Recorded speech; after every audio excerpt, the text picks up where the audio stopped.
Imagine a life that appears flawless from the outside. A respected man in his mid-40s, a prominent businessman with a successful career, a beautiful family, and a loving wife by his side.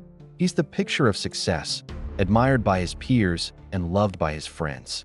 But behind closed doors, beneath the surface of this so-called perfect life, lurks something far darker. A twisted obsession that drives a man to murder, to destroy everything he's worked for, all in the name of love. This is the shocking true crime story of Gregory Marks, a man who would go to any lengths to possess the woman he claimed to love. A story of obsession, betrayal, and the lengths one man would go to when he couldn't let go of the past. Gregory Marks was a man who seemed to have it all.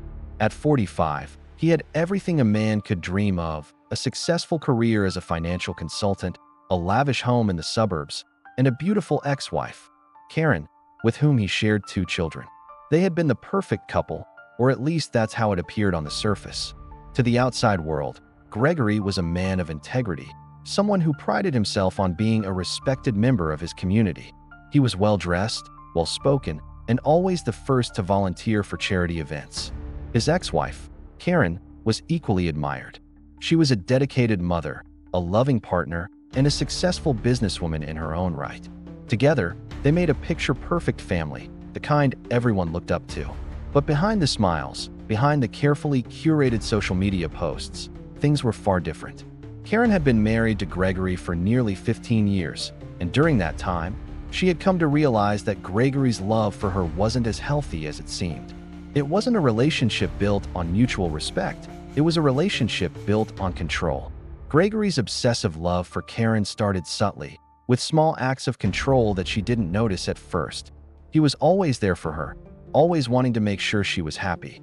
But over time, those actions began to feel more like strings being pulled, more like a puppet master guiding her every move. He would check her phone messages, scrutinizing every text, every conversation. He would subtly isolate her from her friends, claiming that they didn't have her best interests at heart. And when Karen tried to push back, Gregory would tell her how much he loved her, how much he needed her. He made her feel as though without him, she would be nothing. Slowly but surely, Karen began to lose her sense of self. When Karen eventually found the courage to leave Gregory, it wasn't because she didn't love him. There were still moments when she felt that spark of affection.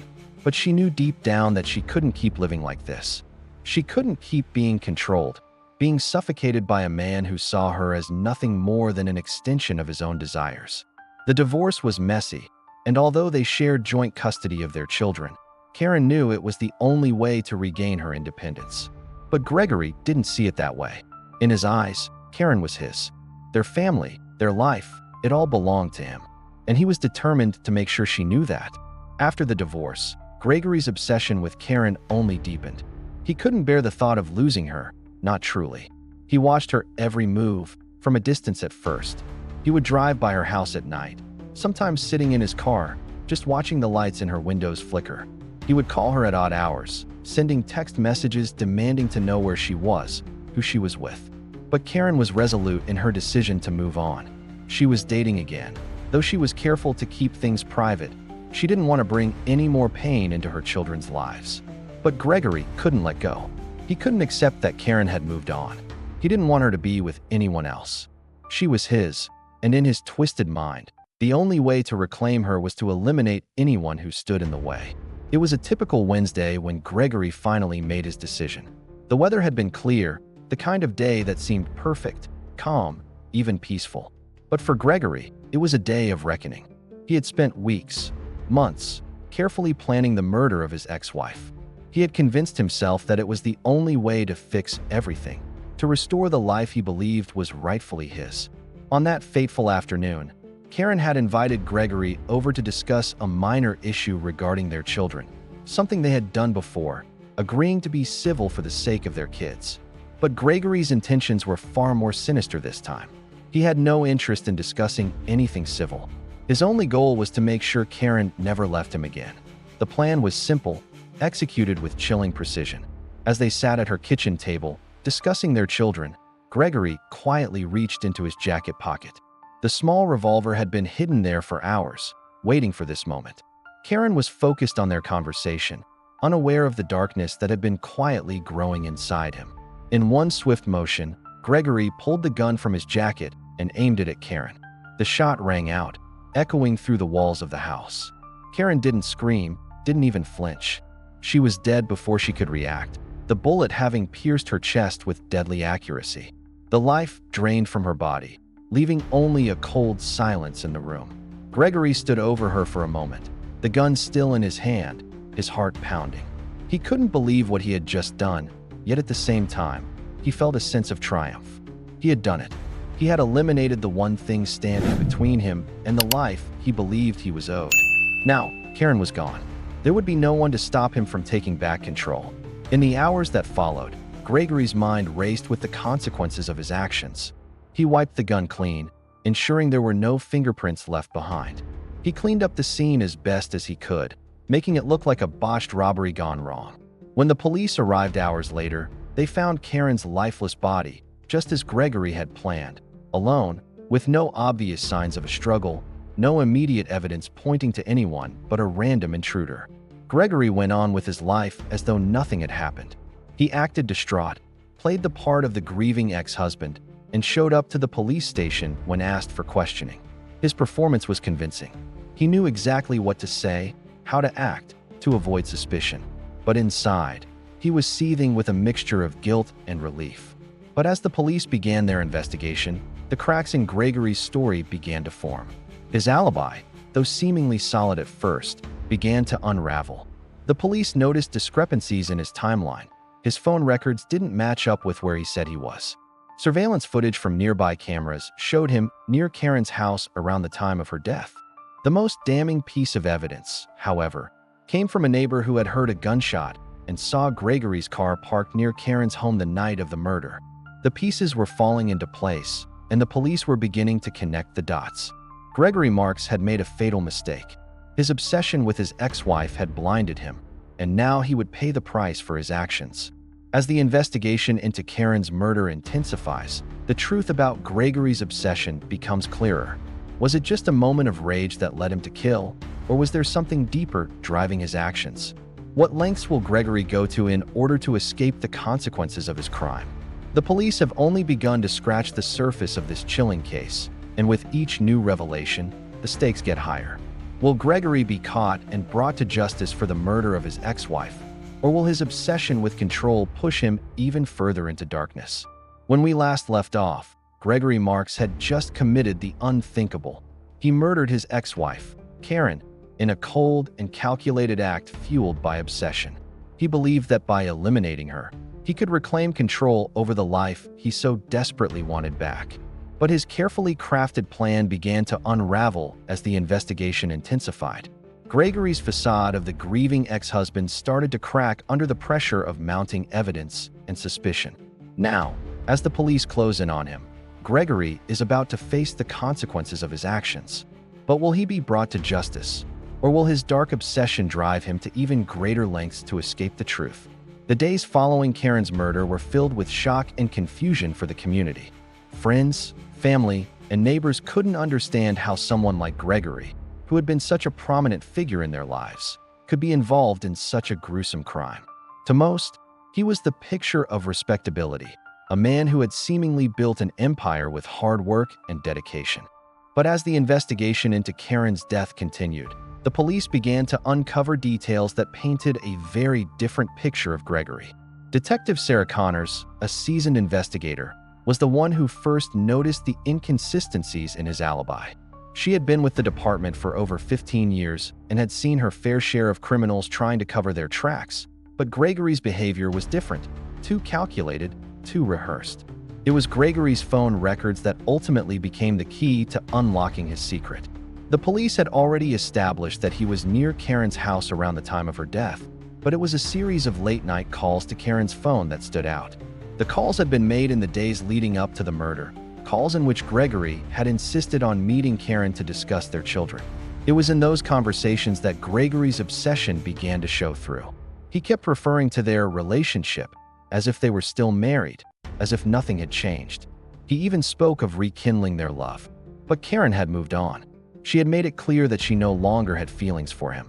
These phone calls, though seemingly innocent on the surface, were a subtle manifestation of the control Gregory believed he still had over her. Detective Connors dug deeper into Gregory's life and found even more troubling evidence. She discovered a hidden bank account, one that Gregory had never mentioned to anyone. It was filled with large sums of money, which he had been funneling into it for months. Some of it came from Karen's life insurance policy, and the rest was traced back to Gregory's own assets. The insurance payout was substantial, and though Gregory had claimed he was still grieving the loss of his family, he had been preparing to collect on his ex-wife's death. This discovery gave Detective Connors the confirmation she needed. Gregory's perfect life was a lie. His love for Karen wasn't love at all. It was a need for control, and if he couldn't have her, he would make sure no one else did. The motive was clear. Gregory had killed Karen not out of love, but out of a desire to keep her to himself. And with her death, he would be free to reclaim the life he thought he had lost. But even with this mounting evidence, Gregory still denied any involvement. He stuck to his story, claiming that he had been at home alone during the time of the murder, too distraught to have killed his ex-wife. His performance as a grieving ex-husband was flawless, but Detective Connors wasn't fooled. She knew that beneath his calm exterior, there was a man desperate to keep his dark secret hidden. Days turned into weeks as the police pieced together the timeline of Gregory's movements. Finally, the moment of reckoning arrived. Detective Connors and her team had gathered enough evidence to arrest Gregory. They had traced his steps, from the phone records to the hidden account, to the surveillance footage that showed him leaving Karen's house late that night, just hours after her death. The arrest was swift. Gregory was taken into custody at his office, surrounded by colleagues who had once admired him. The shock on their faces was palpable as they watched their esteemed colleague, whom they had once trusted, be led away in handcuffs. Gregory, however, remained calm. He didn't fight back, didn't argue. He simply looked at the detective, his face a mask of indifference. But inside, the reality was sinking in. His life, the life he had so carefully constructed, was unraveling before his eyes. His obsession with Karen had led him to destroy everything he had worked for.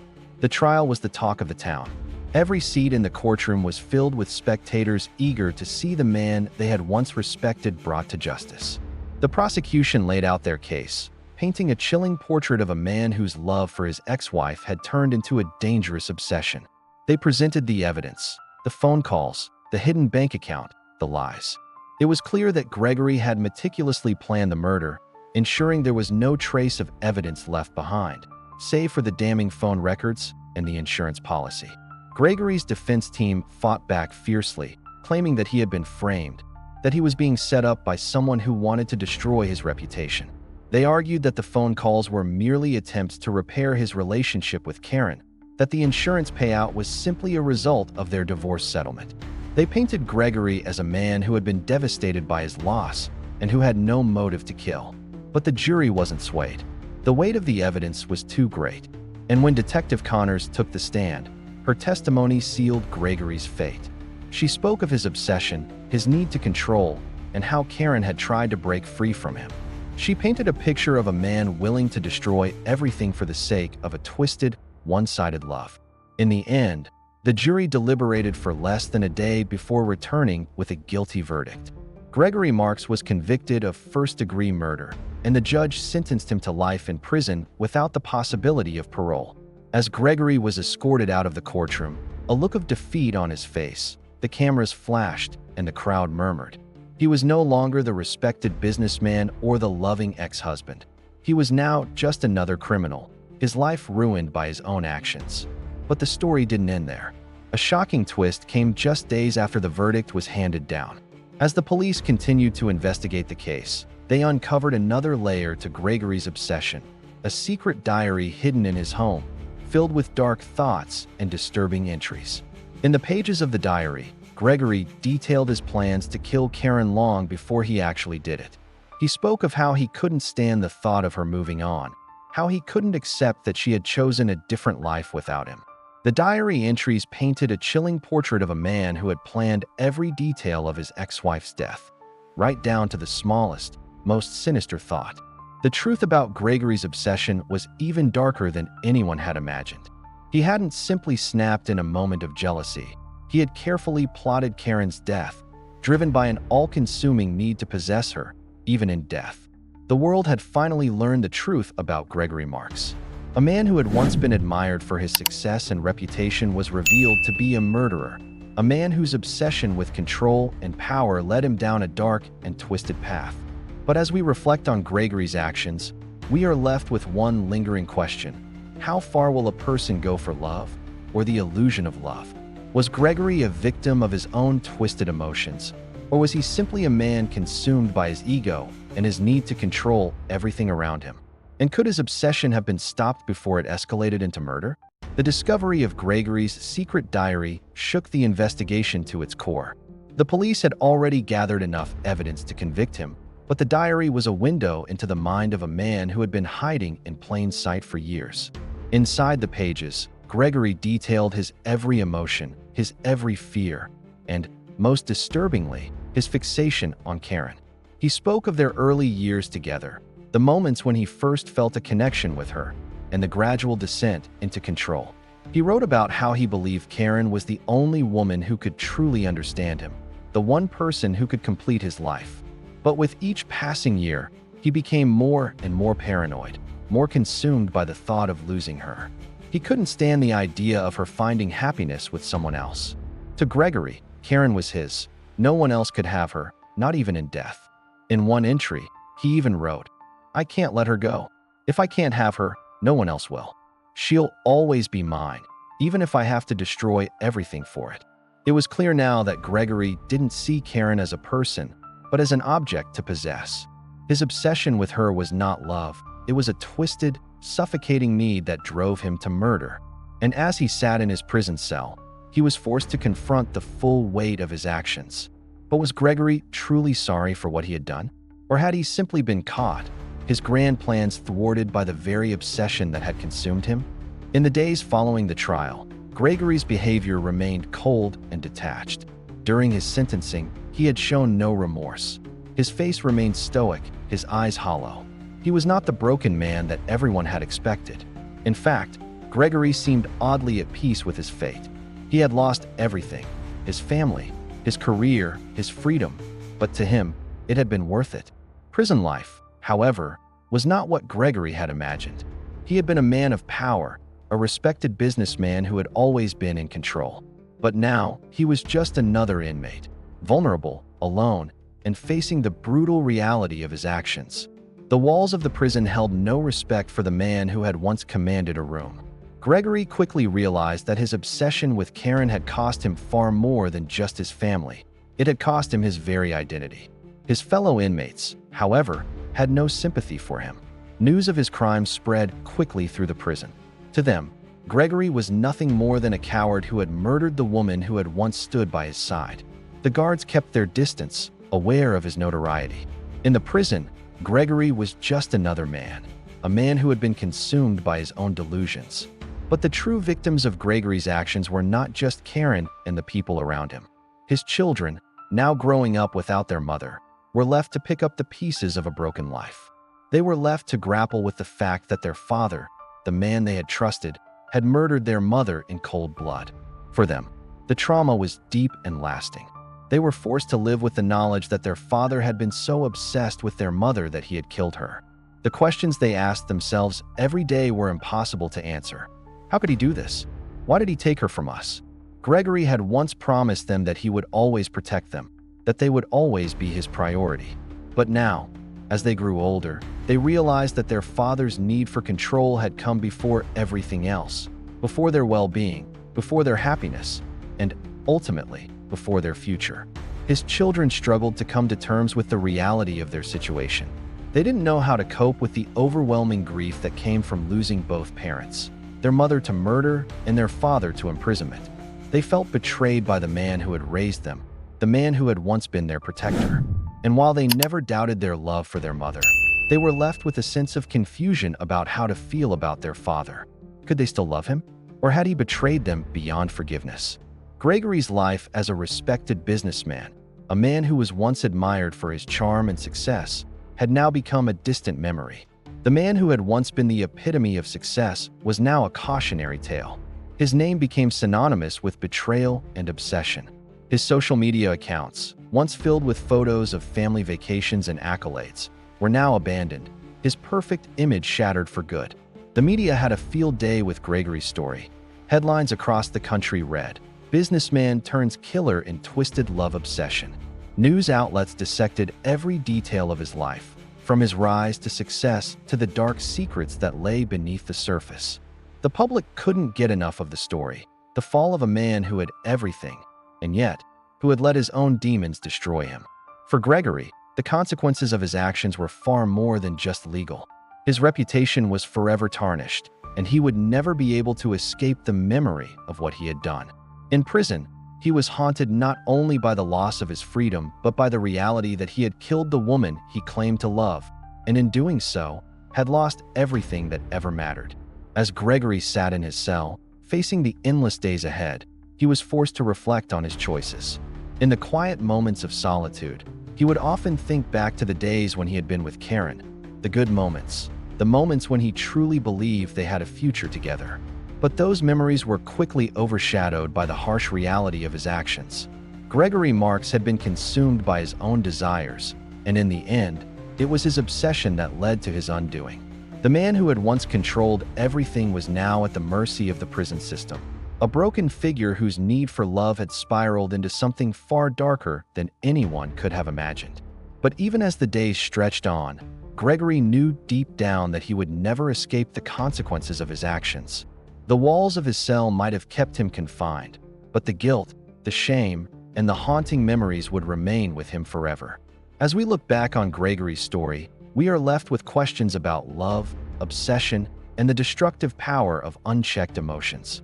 Gregory's life, once full of promise, was ultimately destroyed by his own inability to let go, to accept the reality that love doesn't always go the way we want it to. His crime, while tragic, serves as a warning, a reminder of the dangers of obsession, the cost of control, and the lengths some people will go to when they can't accept that their love is no longer reciprocated. Was Gregory a victim of his own emotions, a man so consumed by love that he lost sight of everything else? Or was he simply a murderer, a man who used love as a weapon to justify his actions? As we conclude this case, we are left to wonder, how far will a person go in the name of love? And at what point does love become something darker, something more dangerous? Thank you for joining us in this chilling story. We hope it's made you reflect on the true nature of love and the consequences that come with obsession. Stay tuned for more gripping true crime stories, where the truth is never what it seems. If you love these stories and want to see more of them, like, subscribe, smash the notification bell, and share. Till we see you next time, stay safe.